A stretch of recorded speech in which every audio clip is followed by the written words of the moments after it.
Good morning, dear students. Welcome to online classes. Today we will discuss about your lesson 2 or prose 2, The Elixir of Life, written by Sir C.V. Raman. In a previous class, we discussed one prose and one poem. Prose number 1 and poem number 1. Already we finished. Okay. In today, totally we discuss about the elixir of life. The elixir of life, written by Sir C.V. Raman. Okay. Come to the author. About the author. Page number 29.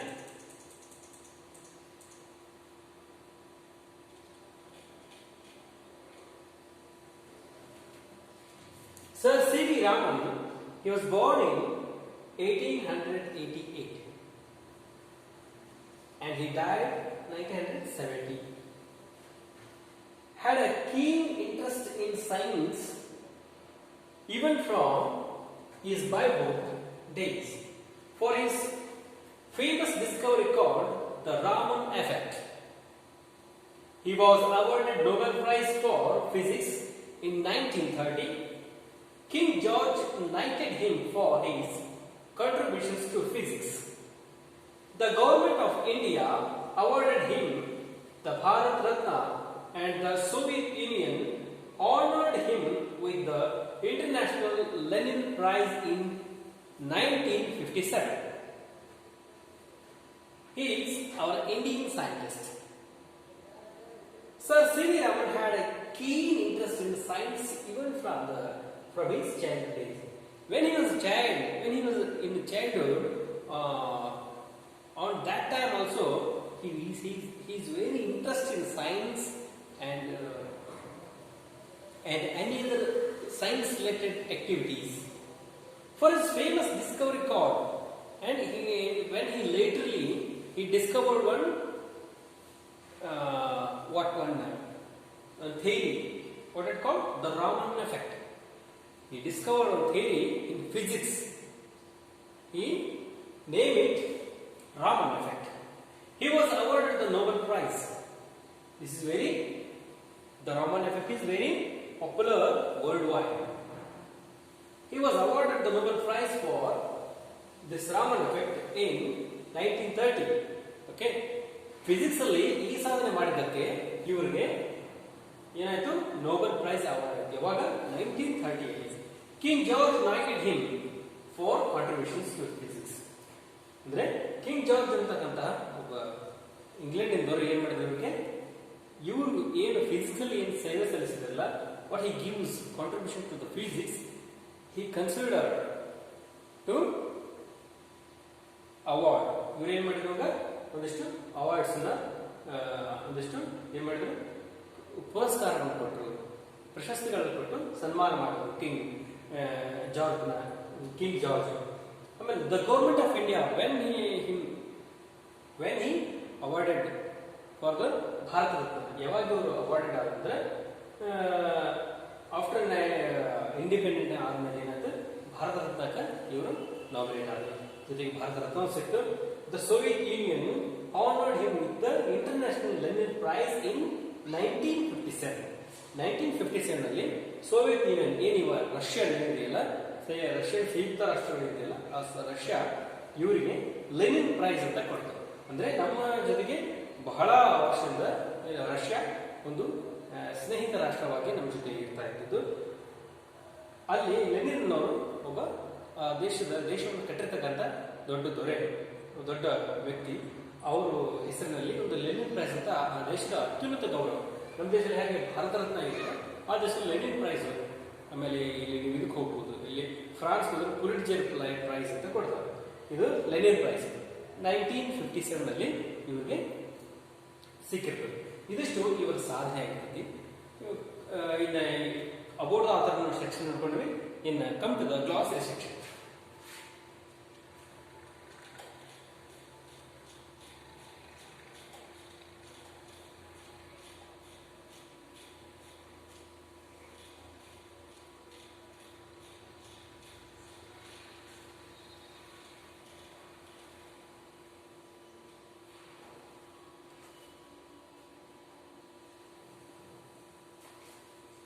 Glossary section ಬಹಳ important because when we learn about the anything, prose ಆಗಿರ್ಬೋದು, poetry ಆಗಿರ್ಬೋದು, we must know about the what are the difficult words, what are the annoying words, ಅವನ್ನೆಲ್ಲ ನಾವೇನ್ ಮಾಡ್ಬೇಕು ನೋಡ್ತಾ ಹೋಗ್ಬೇಕು. ಈಗ elixir ಅಂತ ಒಂದು ನಿಮ್ಗೆ ಏನಿದೆ, the elixir of the water ಅಂತ ನಿಮ್ಗೊಂದು ಪ್ರೋಸ್ ಇದೆ. ಇದು what is the meaning of elixir? a liquid substance with a magical power to prolong life indefinitely. ಇಲ್ಲಿ ಏನ್ ಮಾಡಬೇಕು, ನೀವು ಗ್ಲಾಸರಿ ಸೆಕ್ಷನ್ ಇಲ್ಲಿ ಬರೀಬೇಕು. ವೊಕ್ಯಾಬ್ಯುಲರಿ ಓದ್ಕೋರ ನೀವು ಒಂದು ಪುಸ್ತಕ ಮಾಡಿದ್ರಿ. ಆಮೇಲೆ ನಾನು ಈಗ how to improve your vocabulary ಅಂತ ಒಂದು 2 ವಿಡಿಯೋಸ್ ಅನ್ನು ಮಾಡಿದೆ, ಪಾರ್ಟ್ 1 ಪಾರ್ಟ್ 2. ಅದರಲ್ಲಿ 3R ಮೆಥಡ್ ಅಲ್ಲಿ ಹ್ಯಾಕ್ ಬರೀಬೇಕು ಚಾರ್ಟ್ ಹಾಕಿದೆ. ಆ ಚಾರ್ಟ್ ಪ್ರಕಾರ ನೀವು ಎಲಿಕ್ಸರ್ ಶಬ್ದವನ್ನು ಬರೀಬೇಕು, ಅದರ ಕನ್ನಡ ಮೀನಿಂಗು, ಅದರ ಪ್ರೊನೌನ್ಸಿಯೇಷನ್, ಆಮೇಲೆ ಎಕ್ಸಾಂಪಲ್ಸ್, ಅದು ಎಲ್ಲಿ ಈ ಪಾಠದಿಂದ ಆಯ್ಕೊಂಡು ಇದನ್ನು ಬರೀಬೇಕು. ಜೊತೆಗೆ ಅದರದ್ದು ಅನದರ್ ಫಾರ್ಮ್ಸ್ ಏನಿದೆ, ಎಲಿಕ್ಸರ್ ವರ್ಬ್ ಆಗಿ ಹೇಗೆ ಕೆಲಸ ಮಾಡುತ್ತೆ, ನೌನ್ ಆಗಿ ಹೇಗೆ ಕೆಲಸ ಮಾಡುತ್ತೆ, ಡಿಕ್ಷನರಿ ನೋಡ್ಕೋಬೇಕು. ಅದನ್ನೆಲ್ಲ ಬರಿತಾ ಹೋಗ್ಬೇಕು. ಪ್ರತಿ ಶಬ್ದಕ್ಕೂ ಇದು ಅನ್ವಯಿಸ್ತದೆ.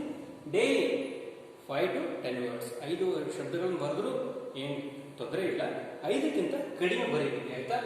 ಈಗ elixir, what is the meaning of elixir? a liquid substance with a magical power to prolong life indefinitely. Okay, ಇದರ ಕನ್ನಡ ಮೀನಿಂಗ್ ಅನ್ನು ಬರ್ಕೊಳ್ಳಿ. ಏನಿದು ಎಲಿಕ್ಸರ್ ಅಂದ್ರೆ? ಅಮೃತ. ಅಮೃತ ಏನು ಕೊಟ್ಟಿದ್ದಾನೆ meaning? a liquid substance with a magical power to prolong life indefinitely. ಅಂದ್ರೆ ಏನು ಅಮೃತವನ್ನು ಕುಡಿದ್ರೆ ಹೇಗೆ ನಮ್ಗೆ ಇದು ಏನು ಸಾವು ಬರೋದಿಲ್ವೋ, ಅಂದ್ರೆ ನಾವು ಮೃತ್ಯುಂಜಯರಾಗ್ಬಿಡ್ತೇವೆ, ಅದನ್ನ ಏನ್ ಹೇಳ್ತಿದ್ದಾರೆ ಇಲ್ಲಿ, ಒಂದು ಮ್ಯಾಜಿಕಲ್ ಲಿಕ್ವಿಡ್ ಏನಿರ್ತದೆ ಅದನ್ನ ನಾವು ಹ್ಯಾವ್ ಮಾಡಿದ್ರೆ, ಅದನ್ನ ಡ್ರಿಂಕ್ ಮಾಡಿದ್ರೆ ನಮಗೆ ಸಭೆ ಬರೋದಿಲ್ಲ. ಅಂದ್ರೆ ಅಮೃತ ಅಂತ ಆಗಿದೆ. ಅಂದ್ರೆ ಅಮೃತ ಅಂತಾಗಿದೆ. ಬಿಲೋವಿಂಗ್, ಸ್ಪ್ರೆಡಿಂಗ್ ಓವರ್ ಲಾರ್ಜ್ ಏರಿಯಾ. ಬಿಲೋವಿಂಗ್ ಅಂದ್ರೆ ಹರಡೋದು ಅಂತ ಹಾಗೆ, ಹರಡೋದು. ಆಮೇಲೆ ದೊಡ್ಡ ಏರಿಯಾದಲ್ಲಿ ಹಿಂಗ ಸ್ಪೇಸ್ ಅಂತ ತಗೊಂಡು ಹರಡೋದು ಅಂದ್ರೆ ದೊಡ್ಡ ಅಲೆಗಳು ಇಲ್ಲಿ ಬರ್ತಾವೆ. ಏನಂದ್ರೆ ದೊಡ್ಡ ಸಮುದ್ರದ ಅಲೆಗಳ ಬಗ್ಗೆ ಹೇಳುವಾಗ ನಾವು ಬಿಲ್ಲೋವಿಂಗ್ ಅಂತ ಹೇಳ್ಬೋದು. ಆಮೇಲೆ ನೀವು ಮರಳುಗಾಡಿನಲ್ಲಿ ಹೋಗುವಾಗ, ಮರಳುಗಾಡಿನಲ್ಲಿ ನೋಡಿರ್ತಿರಲ್ಲ, ಎಷ್ಟು ದೊಡ್ಡ ಉಸ್ಕಿನ ಅಲೆಗಳಿರ್ತಾವೆ. ಅಲೆಗಳಂದ್ರೆ ಉಸ್ಕಿನ ದಿನ್ನಿಗಳಿರ್ತಾವೆ. ಇಲ್ಲಿ ಆಥರ್ ಏನ್ ಹೇಳ್ತಿರ್ತಾರೆ ಅಂದ್ರೆ spreading over area, over large area. Billowing ಅಂದ್ರೆ ದೊಡ್ಡ ಮರದ ದಿನ್ನೆಗಳಿರ್ತಾವೆ. ಸಮುದ್ರದ ಅಲೆಗಳ ತರ ದೊಡ್ಡ ಜಾಗಗಳಲ್ಲಿ ಅಲೆಗಳ ದೊಡ್ಡ ಏರಿಯಾನ ಕವರ್ ಮಾಡಿದ್ವಿ ಅಂತ ಹೇಳ್ತಾರೆ. ಆಮೇಲೆ ಸ್ಪೆಕ್ ಏನಿದೆ, ಸ್ಪೆಕ್ ಇವೆರಡು ಬರ್ಕೊಂಡ್ರೆ ಎಲಿಕ್ಸರ್ ಅಂದ್ರೆ ಅಮೃತ, ಆಮೇಲೆ ಬಿಲ್ಲೋವಿಂಗ್ ಅಂದ್ರೆ ದೊಡ್ಡ ಅಲೆ, ಆಮೇಲೆ ಸ್ಪೆಕ್ ಅಂದ್ರೆ ವೆರಿ ಸ್ಮಾಲ್ ಮಾರ್ಕ್, ಒಂದು ಚುಕ್ಕೆ ಅಂತ ಬರ್ಕೋಬಹುದು. Very small mark. Silt, sand, mud etcetera carried by flowing water and left at the mouth of a river. ಇಲ್ಲಿ ಏನು ಕೊಟ್ಟಿದ್ದಾರೆ? ಸಿಲ್ಟ್ ಅಂದ್ರೆ ಸ್ಯಾಂಡ್, ಮಡ್ ಎಕ್ಸೆಟ್ರಾ. ಸಿಲ್ಟ್ ಅಂದ್ರೆ ಅದು ಕ್ಯಾರಿಡ್ ಬೈ ಫ್ಲೋಯಿಂಗ್ ವಾಟರ್, ಹರಿತಕ್ಕಂಥ ಏನು ನದಿ ಇರ್ತದಲ್ಲ ಅದೇನಾಗ್ತೈತಿ, ಒಂದಿಷ್ಟು ಮಣ್ಣನ್ನ ಕೊಚ್ಚಿಕೊಂಡು ತಗೊಂಡ್ಬರ್ತಿರ್ತದೆ. ಏನ್ ಮಾಡ್ತದ? ಮಣ್ಣು ನದಿ ಹರಿ ಬಂದಾಗ ಎಷ್ಟೋ ಶಿಲೆಗಳನ್ನ, ಆಮೇಲೆ ಕಲ್ಲುಗಳನ್ನ ಎಲ್ಲ ಹರಿ ಬಂದಾಗ ಸವಿದಿರ್ತದೆ. ಕಲ್ಲುಗಳೆಲ್ಲ ಸವಿದು ಅದರಲ್ಲಿ ಮರಳು ಇರ್ತದೆ, ಆಮೇಲೆ ಮಣ್ಣು ಇರ್ತದೆ. ಅದನ್ನೆಲ್ಲ ತಗೊಂಡು ಬಂದು ಏನ್ ಮಾಡ್ತೈತಿ, ಮೌತ್ ಆಫ್ ದ ರಿವರ್ ಎಲ್ಲಿ ಬಿಡ್ತದ? ನದಿಯ ಮುಖಜ ಭೂಮಿ ಅಂತ ಕರಿತೀವಲ್ಲ, ನದಿ ಮುಖಜ ಭೂಮಿಯಲ್ಲಿ ತಂದು ಹರಡುತ್ತದೆ. ನೋಡಿರ್ಬೋದು, ಹಳ್ಳ ಅವೆಲ್ಲ ಹರಿದಾಗ ಏನಾಗ್ತೈತಿ, ಆ ಮಣ್ಣು ಸೈಡಿಗೆಲ್ಲ ಏನಾಗ್ತೈತಿ, ಜಾಸ್ತಿ ಬಂದು ಬಿದ್ದಿರ್ತೈತಿ, ನೋಡ್ಬೋದು. ಅದೇ ತರ ಇದು ಸಿಲ್ಟ್ ಅಂದ್ರೆ ಒಂದು ತೆರನಾದ ಮಣ್ಣು, ನದಿ ಸೃಷ್ಟಿ ಮಾಡ್ತಕ್ಕಂಥ ಮಣ್ಣು. ಮೆಕ್ಕಲ ಮಣ್ಣು ಅಂತ ಕರಿಬಹುದು. ಸಸ್ಟೈನ್, ಕೀಪ್ ಅಲೈವ್ ಅಂದ್ರೆ ಇರೋದು. ಸಸ್ಟೈನ್ ಅಂದ್ರೆ ಸ್ಥಿರವಾಗಿರೋದು. ಕೆಪ್ಟ್ ಅಲೈವ್ ಅಂದ್ರೆ ಜೀವಂತವಾಗಿರುವುದು, ಸ್ಥಿರವಾಗಿರುವುದು. ಪೊಟೆಂಟ್ ಅಂದ್ರೆ ಪವರ್ಫುಲ್, ಶಕ್ತಿ ಇರುವಂಥದ್ದು. ಆಮೇಲೆ ಒಂದು ಗಟ್ಸ್ ಇರುವಂಥದ್ದು. ಆಮೇಲೆ ಸಸ್ಪೆನ್ಷನ್ ಅಂದ್ರೆ the state of water with very small particles of and and other particles. Suspension ಅಂದ್ರೆ ಇಲ್ಲಿ state of water which very small, ಅಂದ್ರೆ ಒಂದು ನೀರಿನಲ್ಲಿ ಈ ಸ್ಮಾಲ್ ವಾಟರ್ ನೀರು ಹಿಡಿದಿರುತ್ತಲ್ಲ, ಆ ಹರಿ ನೀರಿನಲ್ಲಿ ಇರುತ್ತೆ ಸ್ಮಾಲ್ ಪಾರ್ಟಿಕಲ್ಸ್ ಇರುತ್ತೆ, ಸ್ಯಾಂಡ್ ಇರುತ್ತೆ, ಅದರ ಪಾರ್ಟಿಕಲ್ಸ್ ಇರುತ್ತೆ. ಒಂದು ಸ್ಮಾಲ್ ಒಂದು ನದಿ ಜರಿ ಹರಿದಿರ್ತದೆ, ಆ ಹರಿಯುವ ನದಿ ಆ ಜರಿ ಇರ್ತದಲ್ಲ, ಅದ್ರಲ್ಲಿ ಏನಾಗಿರ್ತದೆ ಮಳೆಗಾಲದ ನೀರು ಕೆಂಪಾಗಿರ್ತವೆ. ನಮ್ಮ ಕಡೆ ಎಲ್ಲ ಕಂದು ಬಣ್ಣಕ್ಕೆ ತಿಂದಿರ್ತಾವೆ. ಯಾಕೆ ತಿಂದಿರ್ತಾವೆ? ಅದರಲ್ಲಿ ವೆರಿ ವೆರಿ ಸ್ಮಾಲ್ ಪಾರ್ಟಿಕಲ್ಸ್ ಎಲ್ಲ ಇರ್ತವೆ. ಪಾರ್ಟಿಕಲ್ಸ್ ಅಂದ್ರೆ ಇವು ಕಣಗಳು, ಸೂಕ್ಷ್ಮ ಕಣಗಳು ಇರ್ತಾವೆ.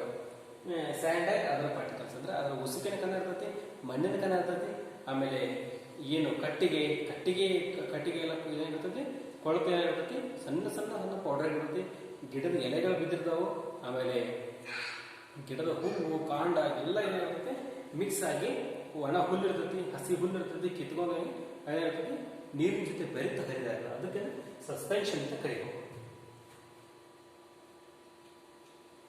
Catchment area, an area which collects plentiful rainfall. Catchment area ಅಂದ್ರೆ ಈಗೇನು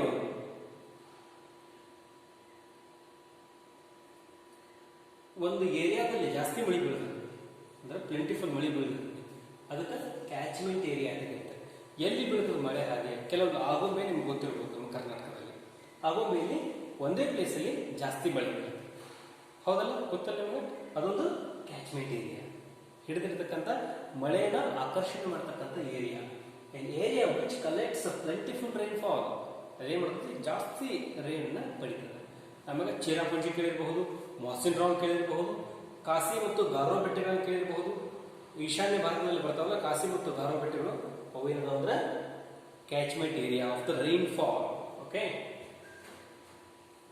ಪ್ರೆಸಿಪಿಟೇಷನ್ ಅಂದ್ರೆ separation of solid substance from the liquid, ಅಂದ್ರೆ ತಳದಲ್ಲಿ ತಂಗುವುದು. ಇಟ್ಸ್ ಮೀನಿಂಗ್ ಅಂದ್ರೆ ತಳದಲ್ಲಿ ತಂಗುವುದು, separation of solid substance from liquid. ಈಗ ನೀವು ಏನ್ ಮಾಡ್ತೀರ ಅಂದ್ರೆ ಮಳೆ ನೀರನ್ನ ಸಂಗ್ರಹಿಸಿ ಇಟ್ಟಿರ್ತೀರಿ, ಹೌದಾ? ಮಳೆ ನೀರು ಸಂಗ್ರಹಿಸಿ ಇಟ್ಟಿದಾಗ ಏನಾಗ್ತದೆ, ಮಳೆ ನೀರಿನಲ್ಲಿ ಕೆಳಗಡೆ ಹರಿದು ಬಂದಂತ ನೀರಿನಲ್ಲಿ ಅದು ಕಂದು ಬಣ್ಣಕ್ಕಾಗಿರುತ್ತೆ, ಅದರ ಮರಳು ಮಿಕ್ಸ್ ಆಗಿರ್ತೈತಿ, ಎಲೆಗಳು ಮಿಕ್ಸ್ ಆಗಿರ್ತಾವು, ಹುಲ್ಲು ಮಿಕ್ಸ್ ಆಗಿರ್ತೈತಿ, ಉಸುಕು ಮಿಕ್ಸ್ ಆಗಿರ್ತೈತಿ. ನೀವು ಅದನ್ನ ನೀರಿನ ಒಂದು ಬಕೆಟಲ್ಲಿ ತುಂಬಿಟ್ರೆ ಒಂದು ತಾಸಿಗೆ 2 ತಾಸಿಗೆ ತಿಳಿ ಆಗ್ತದೆ. ಈ ತಿಳಿ ಅಂದ್ರೆ ಅದರೊಳಗಿಂದ ಎಲ್ಲ ಕಲ್ಮಶಗಳು ಎಲ್ಲಿ ಹೋಗಿ ತಳದಲ್ಲಿ ಕೂಡ್ತಾವಲ್ಲ, ಇದಕ್ಕೆ ಏನಂತಾರೆ ಅಂದ್ರೆ ಪ್ರೆಸಿಪಿಟೇಷನ್ ಅಂತ ಕರೀತಾರೆ. ಸಾಲಿಡ್ ಇಂದ ಲಿಕ್ವಿಡ್ ಇಂದ ಏನಾಗಿರುತ್ತೆ, ಸಾಲಿಡ್ ಕೆಳಗಡೆ ಕೂತು ಸಪರೇಟ್ ಆಗಿರ್ತೈತಿ. ಈಗ ಕೆರೆಗಳಲ್ಲಿ ನೋಡ್ಬೋದು, ಕೆರೆಗಳಲ್ಲಿ ಮಳೆ ಬಂದಾಗ ನೀರು ಬಹಳ ಕೆಂಪಗಾಗಿರ್ತೈತಿ. ಆಮೇಲೆ ಒಂದು 45 ದಿನಗಳನ್ನು ಬಿಟ್ಟ ಮೇಲೆ ನೀರೆಲ್ಲ ತಿಳಿಯಾಗಿ ಮಣ್ಣಿನ ಅಂಶ ಎಲ್ಲ ಏನಾಗಿರ್ತೈತಿ ಕೆರೆ ತಳಭಾಗದಲ್ಲಿ ಹೋಗ್ಕೊಡ್ತೈತಿ. ನಾವು ನೋಡಿದ್ರೆ ಕೆರೆ ತಿಳಿಯಾಗಿ ಕಾಣ್ತದ, ಒಳಗಿನ ಮೀನುಗಳೆಲ್ಲ ಕಾಣುವಂತಿರ್ತೈತಿ. ಅಂದ್ರೆ ಎಲ್ಲಾ ಕೆರೆಗಳಲ್ಲಿ ಇರೋದಿಲ್ಲ, ಸ್ವಚ್ಛವಾಗಿ ಏನು ಇಟ್ಕೊಂಡಿರ್ತೀವಲ್ಲ ಅಂತ ಕೆರೆಗಳಲ್ಲಿ, ಅಂತ ಜಲಾಶಯಗಳಲ್ಲಿ, ನದಿಗಳಲ್ಲಿ ಈ ವ್ಯವಸ್ಥೆ ಇರ್ತದೆ. ಓಕೆ. ಅಲುವಿಯಲ್ ಅಂದ್ರೆ area created with matter deposited by the rivers. Alluvial ಅಂದ್ರೆ ಇಲ್ಲಿ ಏನು ಮೆಕ್ಕಲು ಮಣ್ಣು. ಅಲುವಿಯಲ್ ಅಂದ್ರೆ ಇದೊಂದು ಟೈಪ್ ಆಫ್ ದ ಸಾಯಿಲ್. ಒಂದು ಏರಿಯಾ ಏನ್ ಮಾಡಿರ್ತೈತಿ ಮೆಕ್ಕಲು ಮಣ್ಣು ಅಂದ್ರೆ ಸಿಲ್ಟ್ ಅಂದ್ರೆ ನೋಡಿದ್ದೇವೆ. ಸಿಲ್ಟ್ ಅಂದ್ರೆ ಒಂದು ಸ್ಯಾಂಡ್ ಮಡ್ ಎಲ್ಲ ಕೂಡಿಸಿ ನದಿ ಹರಿವು ಬಂದಾಗ ಬಿಟ್ಟು ಹೋಗಿರ್ತದೆ. ಇಲ್ಲಿ ಏನಾಗಿರುತ್ತೆ ಅಂದ್ರೆ ನದಿ ಹರಿದ ಸಾವಿರಾರು ವರ್ಷಗಳಿಂದ ಹರಿದಿರೋದು ನದಿ ಹರಿಯುವಾಗ ಏನ್ ಮಾಡಿರ್ತೈತಿ ಪಕ್ಕಕ್ಕೆ ಒಂದಿಷ್ಟು ಮಣ್ಣನ್ನ ರಾಶಿಯಾಗಿ ಬಿಟ್ಟು ಹೋಗಿರ್ತೈತಿ. ಕ್ರಮೇಣ ಅದೊಂದು ಏನಾಗಿರ್ತೈತಿ ಒಂದು ಐಲ್ಯಾಂಡ್ ತರ ಆಗ್ತೈತಿ, ದ್ವೀಪ ತರ. Crust, hard surface or outer covering. Crust ಅಂದ್ರೆ ಒಂದು ಈ ಭೂಮಿ ಮೇಲೆ ಏನ ಗಟ್ಟಿ ಪದರ ಇರೋದಿಲ್ಲ, ಕಲ್ಲಿನ ಪದರು, ಮಣ್ಣಿನ ಪದರ ಇರೋದಿಲ್ಲ, ಇದಕ್ಕೆಲ್ಲ ಕ್ರಸ್ಟ್ ಅಂತ ಕರೀತಾರೆ. Hard surface or outer covering. ಇನ್ನು successive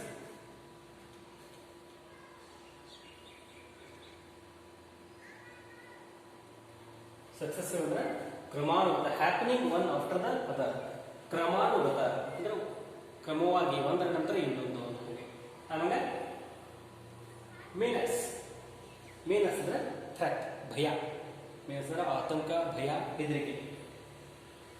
substantial, a large in size, value or importance. ಅಂದ್ರೆ ಸಬ್ಸ್ಟೆನ್ಷಿಯಲ್ ಅಂದ್ರೆ ಗಣನೀಯವಾದ, ಅಂದ್ರೆ ಬಹಳ ದೊಡ್ಡದು, ಬಹಳ ಬೆಲೆ ಬಾಳುವಂಥದ್ದು, ಬಹಳ ಮುಖ್ಯವಾದಂಥದ್ದು. ಗಣನೀಯವಾದ ಅಂತ ಬರ್ಕೊಳ್ಳಿ.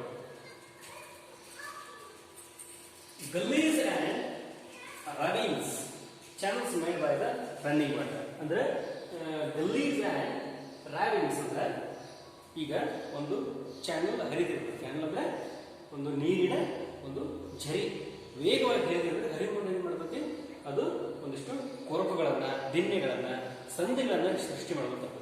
ಇದೇ ಗಲ್ಲೀಸ್ ಅಂಡ್ ravines ಅಂತ ಕರೀತಾರೆ. ಕಂದರಗಳು, ravines ಅಂದ್ರೆ ಕಂದರ, ಗಲ್ಲೀಸ್ ಅಂದ್ರೆ ಕೊರಕು, ಆಮೇಲೆ ತಗ್ಗು ಎಲ್ಲ ರೆಡಿ ಮಾಡ್ಕೋಬೇಕಲ್ಲ. ಬಹಳ ವರ್ಷಗಳಿಂದ ಹರಿತಿದ್ರೆ ಅದೇನು ಮಾಡ್ತೈತಿ, ಒಂದಿಷ್ಟು ದಾರಿ ಏನು ಮಾಡ್ಕೊಳ್ತೈತಿ ಇದು. ಆಮ್ಯಾಗ terracing, preparing different levels. Preparing different levels ಅಂದ್ರೆ ಟೆರೆಸಿಂಗ್ ಅಂದ್ರೆ ಒಂದು ಬೇರೆ ಬೇರೆ ರೀತಿಯಾಗಿ ತಯಾರಿ ಮಾಡ್ಕೊಳ್ಬೇಕು. ರಟ್ಸ್, ರಟ್ಸ್ ಅಂದ್ರೆ ಡೀಪ್ ಪಾತ್ಸ್. ರಟ್ಸ್ ಅಂದ್ರೆ ಡೀಪ್ ಪಾತ್ಸ್ ಅಂದ್ರೆ ದೊಡ್ಡ ದೊಡ್ಡ ಏನು ಕಣಿವೆಗಳನ್ನು ಸೃಷ್ಟಿ ಮಾಡ್ತದೆ. ನದಿ ಹರಿವು ಬಂದಾಗ ಹರಿತಾ ಹರಿತಾ ಹರಿತಾ ಹರಿತಾ ದೊಡ್ಡ ತೆಗ್ಗ ಆಗ್ತದೆ, ಅಲ್ಲಿ ಒಂದು ನದಿಯ ದಾರಿ ಆಗ್ತದೆ. ಓಕೆ. ಆಮ್ಯಾಗ contour cultivation, cultivation along the same level of the elevation to prevent erosion. ಅಂದ್ರೆ ಇಲ್ಲಿ ಕಾಂಟೌರ್ ಕಲ್ಟಿವೇಶನ್ ಅಂದ್ರೆ ಏನ್ ಮಾಡ್ಬೇಕಂದ್ರೆ, ಇಲ್ಲಿ ಒಂದು ಏನು ಅಗ್ರಿಕಲ್ಚರ್ ಮಾಡ್ತಾರಲ್ಲ ಅವರು, ಕಲ್ಟಿವೇಶನ್ ಮಾಡುವಾಗ ಮಣ್ಣು ಹೊರಗೆ ಹೋಗಬಾರದು. ಏನು ಮಾಡ್ತಾರೆ, ಇಳಿಜಾರಿಗೆ ಅಡ್ಡಲಾಗಿ ಉಳುಮೆಯನ್ನು ಮಾಡ್ತಾರೆ.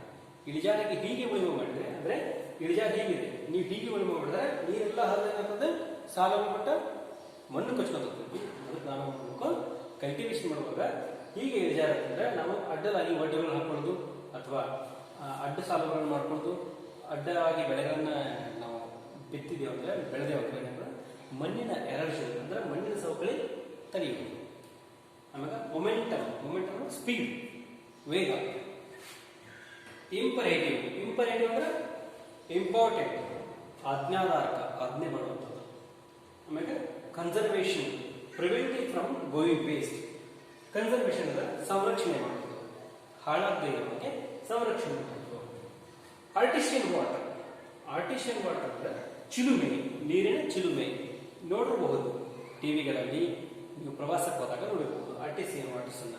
ಅಂದ್ರೆ ಅವು ಭೂಮಿಯಿಂದ ತಾವೇ ಚಿಲುಮೆಯಾಗಿ ಮ್ಯಾಗ ಏನಾಗ್ತಿರ್ತಾವ, ಚಿಮ್ಮುತ್ತಿರ್ತಾವ. Underground water spring from a hole ಅಂದ್ರೆ ಬೇರೆ ಬೇರೆ ಬೇರೆ ಜಾಗಗಳಲ್ಲಿ, ಕರ್ನಾಟಕದಲ್ಲಿ ಕೆಲವು ಏನಿದೆ ಅಂದ್ರೆ ಮಳೆಗಾಲದಲ್ಲಿ ಚಿಮ್ಮುವಂತ ಒಂದಿಷ್ಟು ಆರ್ಟಿಷಿಯನ್ ವಾಟರ್ ಸ್ಪಾಟ್ಸ್ ಇದೆ. ಅಲ್ಲಿ ನೀವು ಹೋಗಿ ನೋಡಬಹುದು. ಅಥವಾ ಬೇರೆ ಬೇರೆ ಜಾಗಗಳಲ್ಲಿ ಯಾವಾಗಲೂ 24x7 ಅಂದ್ರೆ ಯಾವುದೇ ಬೇಸಿಗೆಗಾಲದಲ್ಲಿ, ಮಳೆಗಾಲದಲ್ಲಿ, ಚಳಿಗಾಲದಲ್ಲಿ ಅಲ್ಲಿ ಏನಾಗ್ತದೆ, ನೀರು ಭೂಮಿಯಿಂದ ಮೇಲ್ಗಡೆ ಚಿಮ್ತಿರ್ತದೆ. Okay. Harnessing, controlling and putting in use. Harnessing ಅಂದ್ರೆ ಅದನ್ನ ನಿಯಂತ್ರಿಸೋದು ಮತ್ತು ಅದನ್ನ ಕಾಪಾಡಿಕೊಳ್ಳುವುದು. Scrub jungle, forest consist of stunt trees. Scrub jungle ಅಂದ್ರೆ ಕುರುಚಲು ಕಾಡು. ಸ್ಟನ್, ಸ್ಟನ್ ಅಂದ್ರೆ ಗಿಡ್ಡವಾದ ಇಷ್ಟಿಷ್ಟೇ ಗಿಡಗಳು ಕಾಡು ತುಂಬ ಇರ್ತವೆ. ಈಗ ನೋಡ್ಬೋದು ದೊಡ್ಡ ದೊಡ್ಡ ಕಾಡಿನ ಗಿಡಗಳಿರ್ತಾವೆ, ಕೆಲವು ಕಡೆ ಚಿಕ್ಕ ಚಿಕ್ಕ ಚಿಕ್ಕ ಏನಿರ್ತಾವ ಅಂದ್ರೆ ಗಿಡಗಳಿಂದ ಕೂಡಿದಂತಹ ಪೊದೆಗಳಿಂದ ಕೂಡಿದಂತಹ ಕಾಡು ಇರ್ತದೆ. Afforestation, the process of planting areas of land with trees. Afforestation ಅಂದ್ರೆ ಒಂದು ಪ್ರದೇಶವನ್ನು ಏನು ಮಾಡೋದು, ಅರಣ್ಯೀಕರಣ ಮಾಡೋದು, ಅರಣ್ಯವನ್ನು ಸೃಷ್ಟಿ ಮಾಡೋದು. ಆಮೇಲೆ civilised forest, man made forest ಅಂದ್ರೆ ಮನುಷ್ಯ ಈ ನಿರ್ಮಾಣ ಮಾಡ್ತಾರಲ್ಲ ಗಿಡಗಳನ್ನು ಹಚ್ಚಿ, ಅದು ಮ್ಯಾನ್ ಮೇಡ್ ಫಾರೆಸ್ಟ್. ತಾನೇ ಏನು, ತಾನೇ ಗಿಡಗಳಿಂದ ಗಿಡ, ಹಕ್ಕಿಗಳ ಬೀಜಗಳನ್ನು ಪ್ರಸಾರ ಮಾಡಿ, ಪ್ರಾಣಿಗಳ ಬೀಜವನ್ನು ಪ್ರಸಾರ ಮಾಡಿ ಬೆಳೆಸ್ತಾರಲ್ಲ, ಅದು ನಿಸರ್ಗದತ್ತವಾಗಿ ಬೆಳೀತಕ್ಕಂಥ ಫಾರೆಸ್ಟ್. ಮನುಷ್ಯ ತಾನೇ ಅಳತೆ ಮಾಡಿ ಈ ಸಾಲ ಹೀಗಿರ್ಬೇಕು, ಈ ಸಾಲ ಹೀಗಿರ್ಬೇಕು ಅಂತೇಳಿ ಏನು ಹಚ್ತಾರಲ್ಲ, ಅದು man made forest. Subsidiary, secondary or less important ಅಂದ್ರೆ ಅಷ್ಟೇನು ಇಂಪಾರ್ಟೆಂಟ್ ಅಲ್ಲ, ಅದೇ ಇರೋದು. Secondary barges, large boats with flat bottom ಅಂದ್ರೆ ಬರ್ಜಸ್ ಅಂದ್ರೆ ದೊಡ್ಡ ದೊಡ್ಡ ಹಡಗಿರ್ತಾವೆ, ಕೆಳಗಡೆ ಏನಾದ್ರು ಫ್ಲಾಟ್ ಬಾಟಮ್ ಇರುತ್ತೆ ಅಂದ್ರೆ ತೇಲಿಕ್ಕೆ. ಈಗ ನಾವುಗಳನ್ನು ನೋಡಬಹುದು, ನಾವುಗಳ ಕೆಳಗೆ ಒಂದು ಫ್ಲಾಟ್ ಬಾಟಮ್ ಅಂತ. ಆದರೆ ಕೇರಳ ಕಡೆ ಹೋದ್ರೆ ಈಗ ಸಣ್ಣದ ದೋಣಿ ಇರುತ್ತೆ, ಕೆಳಗಡೆ ಫ್ಲಾಟ್ ಬಾಟಮ್ ಇರಲ್ಲ, ಅದಕ್ಕೆ ಚೂಪಾದ ಬಾಟಮ್ ಇರುತ್ತೆ. ಅದಲ್ಲ, ಇದು ಬರ್ಜಸ್ ಲಾರ್ಜ್ ಬಾಟಮ್ಗೆ ಫ್ಲಾಟ್, ಲಾರ್ಜ್ ಬೋಟ್ಸ್ಗಳಿಗೆ ಫ್ಲಾಟ್ ಬಾಟಮ್ ಇರುತ್ತೆ, ಅದಕ್ಕೆ ಬರ್ಜಸ್ ಅಂತ ಕರೀತೀವಿ. ಎಷ್ಟೇನು ಮಾಡಿದ್ರೆ ನೀವು ಇವತ್ತು ಗ್ಲಾಸರಿ ಸೆಕ್ಷನ್ ನೋಡಿದ್ವಿ. ಸಬ್ಸಿಡಿ ಅಂದ್ರೆ ಅಂಗಸಂಸ್ಥೆ ಅಥವಾ ಅದರ ಇದು ಸೆಕೆಂಡರಿ, ಎರಡನೇದು ಹಾಗೆ. ಇಷ್ಟು ಗ್ಲಾಸರಿ ನೋಡಿದ್ರೆ ಈ ಗ್ಲಾಸರಿನೆಲ್ಲ ನೀವು ಏನು ಮಾಡಬೇಕು, ವೊಕ್ಯಾಬ್ಯುಲರಿ ಸೆಕ್ಷನ್ಗೆ ಬರೀಬೇಕು. ಇವತ್ತಿನ ಕ್ಲಾಸಲ್ಲಿಗೆ ಏನು ಮಾಡೋದು, ಇನ್ ಟುಮಾರೋ ಕ್ಲಾಸ್ ಎಲ್ಲಿಂದ ಶುರು ಮಾಡೋದಂದ್ರೆ ಎಲಿಕ್ಸರ್ ಆಫ್ ಲೈಫ್. ಇವತ್ತು ಅಬೌಟ್ ಆಧಾರ ನೋಡಿದ್ದೇವೆ, ಗ್ಲಾಸರಿ ಸೆಕ್ಷನ್ ನೋಡಿದ್ವಿ. ಓಕೆ, ನಾಳೆಯಿಂದ ಎಲಿಕ್ಸರ್ ಆಫ್ ಲೈಫ್ ಅನ್ನೋ ಪ್ರೋಸ್ ಅನ್ನ ನಾವು ನೋಡ್ತಾ ಹೋಗೋಣ. Okay, thanks for watching, keep watching.